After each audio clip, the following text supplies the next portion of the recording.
Good morning, Bitcoins. Today is Thursday, July 24th, 2014 at 2:20 a.m. in Tokyo, Japan. Can't get enough super sugar mad Bitcoins? Here are today's mad bits. Suddenly, and without warning, Bitcoin prices are down $20 a coin, dropping to $599, a high of $620 and a low of $591.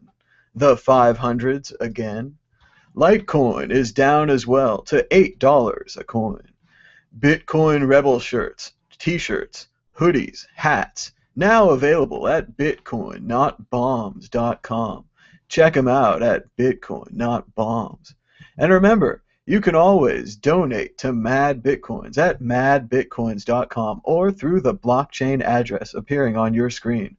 Remember, Mad Bitcoins is broke and he can't afford to pay his credit card bills. Moving on to the first issue, Mt. Gox trustee leaves door open to revival of the Bitcoin exchange. It's back again. It just won't stay dead. It's Mt. Gox.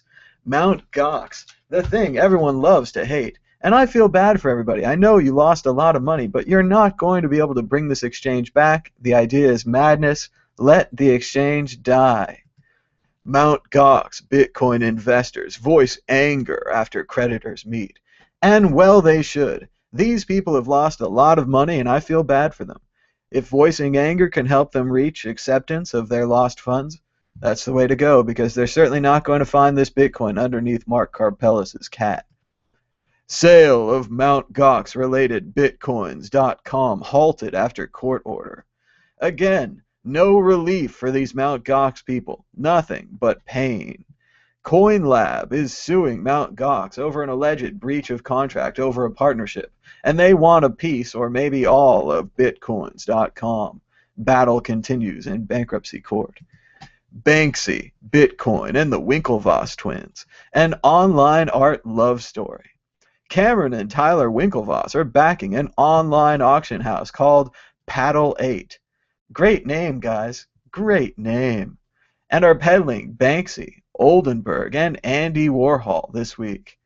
And I'll bet you can buy the art with Bitcoin. There it is right there. One of the first. Ethereum launches its own coin with millions already sold. That's exactly 13 million Ether, which, hate to do this, but we're just going to bring up the old calculator here and see what's going on with 13 million Ether. We'll put the 500 in there as well and divide that by 2,000 Ether. They've sold 6,750 Bitcoins, which even after today's price drop is still $4 million. Congratulations, Ethereum. Coin Congress, Day 1, debate on New York regulation rages on. Over in San Francisco, they're having an expensive meeting in a ballroom, $300 for 2 days. Mad Bitcoins not invited. Perianne, boring. Regulators will decide Bitcoin's fate within 18 months. She's launched the Chamber of Digital Commerce, a lobbying group that attempts to do what the Bitcoin Foundation was unwilling to do. She even took her idea to the Bitcoin Foundation, and they told her to go it alone, which she did. She's raised more than $1.5 million for her CDC.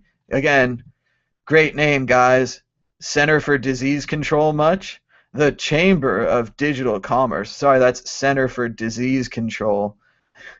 You just can't take their initials. Are we going to start the FBI, the Federal Bitcoin Institute, next? iPhone 6 could arrive with Apple Wallet. This is an important story for Bitcoiners as Apple continues to attempt to compete with Bitcoin. Apple's Passbook application could be expanded to include credit cards, allowing you to save your credit card on your iPhone and then use your iPhone instead of using a piece of plastic in your wallet. There's more rumors about this. There's a discussion of whether Apple will use NFC, near-field communication, or whether they'll continue with Bluetooth and Wi-Fi. We can only wait and see what Apple will do. How the growing Bitcoin market will cause a $3.4 trillion disruption.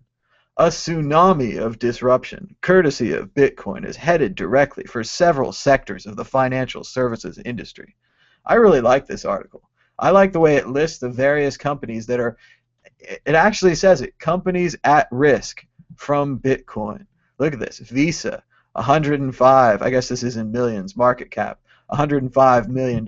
American Express, 105 million, 105,000 million. There's incredible amounts of money. And yeah, Western Union right there is only $9,345 million. I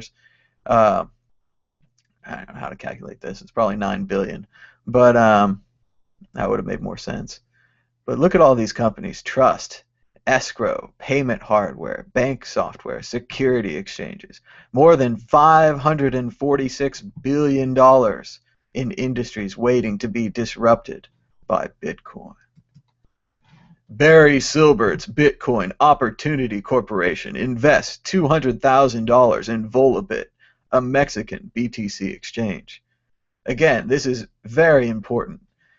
Mexico needs Bitcoin. The developing world, the rest of the world, the world that's not America needs Bitcoin much more than we do. And having exchanges in their country is another way towards people getting their money sent to them by friends and family in other countries, converting it into their local currency so they can buy and sell food and whatever else they need, and eventually even invest and maybe day trade.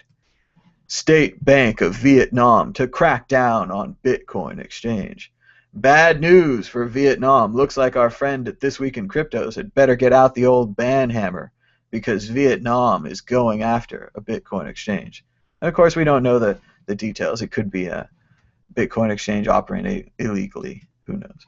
NASCAR Sprint Cup driver Alex Bowman embraces Bitcoin and announces support for Bitcoin crowdfunding effort. This is kind of a funny story.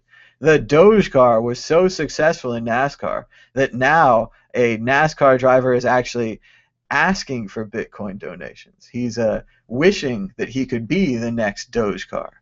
Of course, the Doge car didn't exactly save or help Doge the currency. It was I don't know, I think it was mainly the crypto people who watched it, but it was a big boost, and a lot of people were excited about it. Maybe we should have a Bitcoin car. I've always said that the Doge car should compete against the Bitcoin car and the Litecoin car, as well as any other car that could get sponsored. In the future, all cars will be sponsored by coins. Check out the new World Crypto Network Reddit at reddit.com/r/World Crypto Network. This is where we'll be discussing new shows, discussing ideas for shows. We've got a guy who's been putting clips, links to good parts of shows with descriptions, which is a really invaluable service. I'd like to thank him for that. Thank you, Jakoshi. Excellent work. We don't have the time to clip these things out, but now we have a place to do that and to discuss it. And one of the new things we're doing over at the Reddit now is the World Crypto Book Club. And just want to let you guys know, we started yesterday. We recorded our first introductory video, and we will be reading the book Snow Crash. We hope to read 100 pages by Wednesday of next week, at which time we'll be doing another video, hopefully with your discussion, your questions, your comments, your ideas. And please pick up Snow Crash and start reading it. It's a fun book. I've read it a couple times. It's a great, fun sci-fi novel, good for everyone. And there's a World Crypto Book Club, our first video. My favorite part was when I showed people books, because I pulled out a stack of them as possible books we could read this year with the club. We are going at a reasonable speed of about 100 pages a week. Not too bad. Couple of nights of reading. You should be able to get through that, maybe 3 or 4. And yes, credit cards are a mousetrap. Watch out for credit cards. If you like MadBitcoins, if you like World Crypto Network and you want to donate, feel free to donate to this QR code or through the MadBitcoins website. And remember, you can follow us on Twitter, subscribe to us on YouTube, check us out at worldcryptonetwork.com, and subscribe to World Crypto Network on YouTube. Looks like we've got some Twitter reaction. Let's see if we have any questions before we end this out. This is just supposed to be a real quick live episode to discuss the price of Bitcoin falling suddenly to $5.99 with a spike down all the way to 591. If we want to do a little technical analysis here, we can see the sells. If we let's say, it would look better when I was zoomed in more. If you look at this zoom in more right around here, you can see the way the sells are kind of ramping up. We have a couple of large sells here, another large sell, and then right here you have the rest of the market presumably just reacting to these early sells. The rest of the market is like, uh-oh, we're going down, so they dump. And then immediately we have 2 rounds of little buys down here in the volume, and that kind of steadied us out in the 600 ranges for right now. I don't really know what kind of news could have caused this, or if this is just a big whale dumping. We don't have any additional information. We just know it's going down. And we're going to do a quick check of question and answers, see if anything is going on Twitter. They say the wait till the Bitcoin ETF rears its ugly head and the cartel can manipulate it like gold and silver. So there are some concern. The Bitcoin market is now anticipating Ethereum's dump. And people are buying so much Ethereum that they believe the price of Bitcoin could go down. Very interesting idea from Dr. Bitcoin. Good stuff. And it looks like we don't have any questions, but we have 13 viewers. And Tony is calling the next official Bitcoin group the BBR, the Bloody Bitcoin Regulators. But they're probably just going to call themselves the FBI or the CIA or the Coast Guard or some kind of existing name that they're going to attempt to take on if the CDC is any element. And real coin the CDC. But until next time, this has been Mad Bitcoins. Mad Bitcoins. Mad Bitcoins.